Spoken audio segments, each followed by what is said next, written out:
Hello guys, welcome to Fix Unlocked. In this video, I am going to solve this problem from current electricity chapter. This problem was asked in J Advanced 2019. इस question में कहा जा रहा है कि हमारे पास दो galvanometer है, दोनों का रेजिस्टेंस 10 ओम है और full scale deflection current 2 micro ampere है। पहले वाले को हम वोल्ट मीटर में कन्वर्ट कर रहे हैं, जिसकी रीडिंग फुल स्केल रीडिंग है 100 मिली वोल्ट, और दूसरे वाले को हम मीटर में कन्वर्ट कर रहे हैं, जिसकी फुल स्केल रीडिंग है 1 मिली एम्पियर। तो पहले केस में जब हम इसको वोल्ट मीटर में कन्वर्ट करेंगे तो इसके क्रॉस एक रेजिस्टर को कनेक्ट करेंगे सीरीज में। तो ये हमारा वोल्ट मीटर है। This is the setup of volt metre. तो जब ये मैक्सिमम पोटेंशियल डिफरेंस मेजर कर रहा होगा तो इस गैल्वेनोमीटर के थ्रू मैक्सिमम करंट पास कर रहा होगा, जो कि फुल स्केल डिफ्लेक्शन करंट होगा 2 माइक्रो एम्पियर का। तो जब इतना करंट पास कर रहा होगा तो ये मैक्सिमम वोल्टेज मेजर कर रहा होगा, जिसका वैल्यू 100 मिली वोल्ट है। तो हम ऐसा मान लेते हैं कि इस पूरे सेटअप का रेजिस्टेंस जो है वो RV है, और वोल्ट मीटर के रेजिस्टेंस को हम RV मान ले रहे हैं।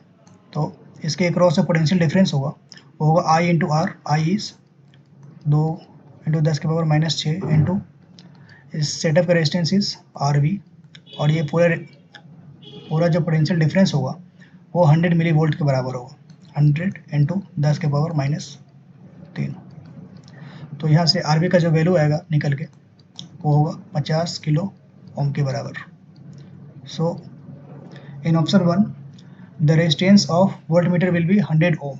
सो ऑप्शन ए जो है हमारा वो गलत है, क्योंकि वोल्ट मीटर का जो रेजिस्टेंस होगा वो 50 किलो ओम होगा, 100 किलो ओम नहीं होगा। In option B, we have to find the resistance of ammeter. So हम इस गैल्वेनोमीटर को वोल्ट मीटर में कन्वर्ट करने के लिए इसके अक्रॉस पैरेलल में एक शंट रेजिस्टेंस को कनेक्ट करेंगे। तो जब ये मैक्सिमम करंट को मेजर कर रहा होगा ये सेटअप, ये एमीटर, तो जब ये इसके through maximum current 1 milli ampere का पास कर रहा होगा तो इस गैल्वेनोमीटर के थ्रू भी मैक्सिमम करंट 2 माइक्रो एम्पियर का पास कर रहा होगा, और बाकी जो करंट है इसके अक्रॉस पास कर रहा होगा 1 मिली एम्पियर -2 माइक्रो एम्पियर। चूँकि ये दोनों सेट रेजिस्टर्स पैरेलल में कनेक्टेड है तो इन दोनों के अक्रॉस पोटेंशियल डिफरेंस सेम होगा। तो I 10 के पावर -3 माइनस 2 इंटू 10 के पावर -6 इतना करंट शंट से पास हो रहा है, इंटू शंट का resistance S, that will be equal to potential difference across galvanometer. तो इसके थ्रू करंट पास हो रहा है 2 इंटू 10 के पावर -6 इंटू रेजिस्टेंस है गैल्वेनोमीटर का 10 ओम। तो यहाँ से S का जो वैल्यू निकल के आएगा, शंट रेजिस्टेंस का जो वैल्यू होगा वो होगा 20/998 ओम। अब हमें फाइंड आउट करना है अमीटर का रेजिस्टेंस। तो अमीटर का जो रेजिस्टेंस होगा, ये पूरे सेटअप का जो जितना रेजिस्टेंस होगा उतना ही रेजिस्टेंस इस अमीटर का होगा। तो रेजिस्टेंस का अमीटर का जो होगा, let me call that resistance RA. RA will be equal to S into G divided by S plus G. तो इसका वैल्यू हमारे पास आया है 20/998 उन्हें 10 डिवाइडेड बाई 20/998 प्लस 10। अगर 10 से हम 10 से ऊपर भी डिवाइड कर दें और नीचे भी डिवाइड कर दें तो हमारे पास आएगा 20/998 पूरा का डिवाइडेड बाई 1000/998, यानी कि 20/1000, that will be equal to 0.02 ohm. तो हमारे पास इस केस में एमीटर का जो रेजिस्टेंस आ रहा है वो 0.02 ओम आ रहा है। So option b is correct. अब ऑप्शन डी में बोला जा रहा है कि अब इस दोनों इंस्ट्रूमेंट का, इस वोल्ट मीटर का और इस एमीटर को हम यूज़ करेंगे ओम्स लॉ एक्सपेरिमेंट के लिए इस रेजिस्टेंस के साथ, और इसमें एक आइडियल सेल को यूज़ करेंगे। तो इस मेजर्ड वैल्यू जो ओम्स लॉ से जो मेजर होगा हमारा रेजिस्टेंस, उसकी वैल्यू कितनी होगी। So in order to measure this resistance with the help of Ohm's law experiment, हम इसमें इस रेजिस्टेंस के एक पैरेलल में वोल्ट मीटर को कनेक्ट करेंगे और इस पूरे के सीरीज में एमीटर को कनेक्ट करेंगे, और इस पूरे सेटअप को एक आइडियल सेल से कनेक्ट कर देंगे जिसके पास कोई इंटरनल रेजिस्टेंस नहीं है। तो लेट्स से कि इस एमीटर के थ्रू आई करंट फ्लो कर रहा है, तो इस पूरे सेटअप के थ्रू भी, इस पूरे रेजिस्टेंस के थ्रू भी आई करंट फ्लो कर रहा होगा। तो मेजर्ड वैल्यू ऑफ रेजिस्टेंस कितना होगा, तो मेजर्ड वैल्यू ऑफ रेजिस्टेंस को हम RM से डिनोट कर रहे हैं। तो मेजर्ड वैल्यू ऑफ रेजिस्टेंस किसके बराबर होगा, जितना ये वोल्ट मीटर जितना रीडिंग दे रहा है, वोल्ट मीटर की रीडिंग डिवाइडेड बाई अमीटर की रीडिंग। तो ये वोल्ट मीटर जितना पोटेंशियल डिफरेंस मेजर कर रहा है, let me call that V, और ये जितना करंट I इसके थ्रू पास कर रहा है I, V बाई I के बराबर होगा।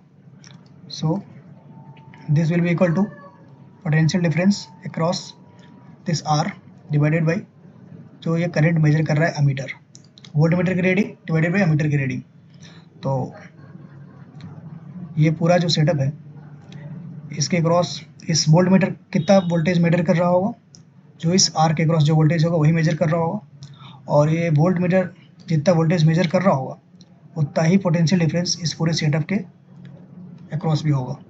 तो इस पूरे सेटअप के अक्रॉस जितना पोटेंशियल डिफरेंस होगा वो हम ऐसे मेजर कर सकते हैं,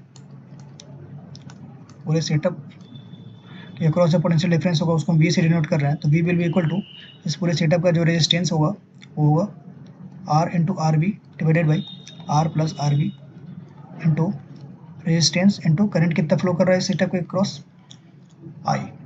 तो हमारे पास जो V बाई I का जो वैल्यू होगा, this will be equal to measured value of resistance, और इसका जो वैल्यू आ रहा है R into RV divided by R plus RV। अब हम R का वैल्यू कितना दिया हुआ है 1000 ओम, और इसका वैल्यू है 50,000, और R का वैल्यू है 1000 और इसका फिर से 50,000।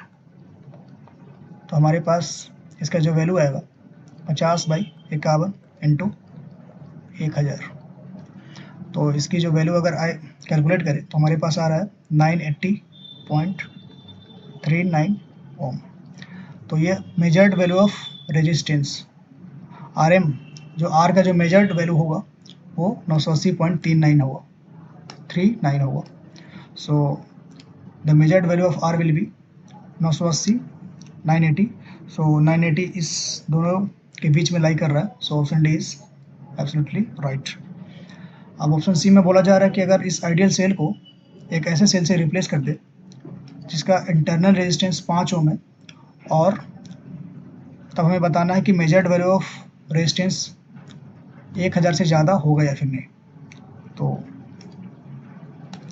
अगर हम देखें तो RM जो मेजर्ड वैल्यू ऑफ रेजिस्टेंस है वो सिर्फ R और RV पे डिपेंड कर रहा है, खुद के रेजिस्टेंस पे डिपेंड कर रहा है और वोल्ट मीटर के रेजिस्टेंस पे डिपेंड कर रहा है।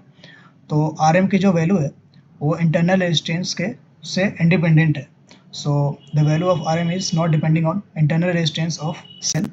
So option c is wrong. So option c हमारे पास रॉन्ग हो जाएगा। So option c is wrong. So this is